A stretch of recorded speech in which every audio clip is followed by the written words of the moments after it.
Valérie Deloge. Mesdames et messieurs de la Commission, en France, un agriculteur se suicide tous les 2 jours environ.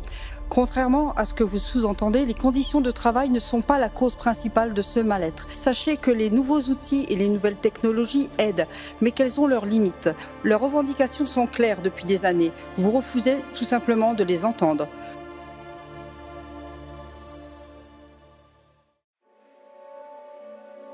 J'ai toujours été attirée depuis toute jeune par la politique.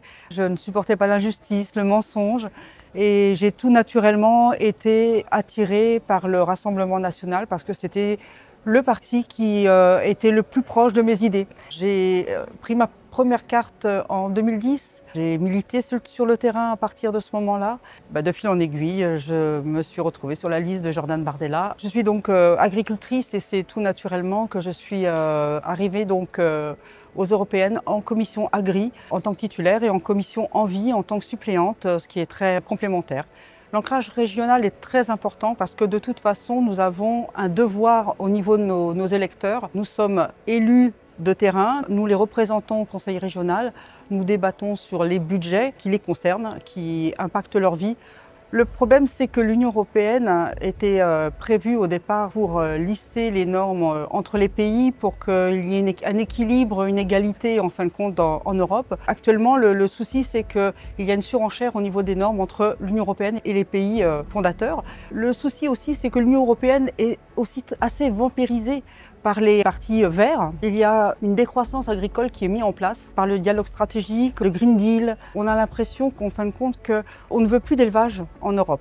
Néanmoins, on a quand même des avantages.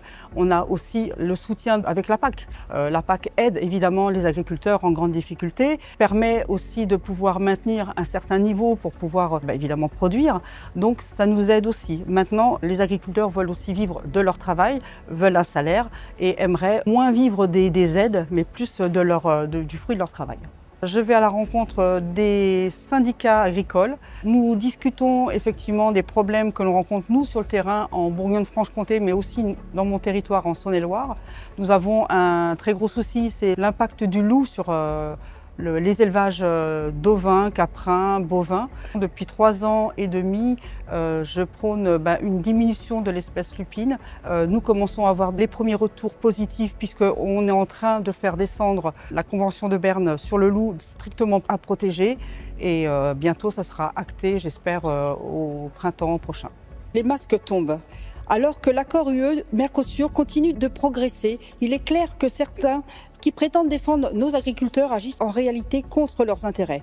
Alors le Mercosur, c'est un traité de libre-échange qui regroupe plusieurs pays d'Amérique du Sud. Le problème du traité de libre-échange, c'est qu'on se retrouve devant une concurrence déloyale. Nous faisons extrêmement attention à ce que nous produisons.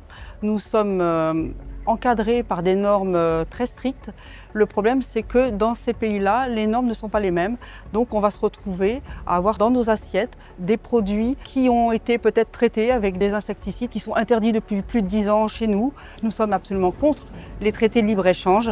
Par exemple, nous sommes en période de Noël. Hier, j'ai fait le marché de Strasbourg et j'ai rencontré des commerçants, des artisans, des personnes qui sont du terroir, qui travaillent très proche évidemment de ces marchés. Nous avons encore de très bons artisans, un savoir-faire qui est de grande qualité ici encore en France. Ce sont des choses qui sont très importantes pour notre ruralité parce que ça apporte une économie évidemment locale. Le savoir-faire de ces artisans ne doit pas être oublié, ne doit pas être perdu.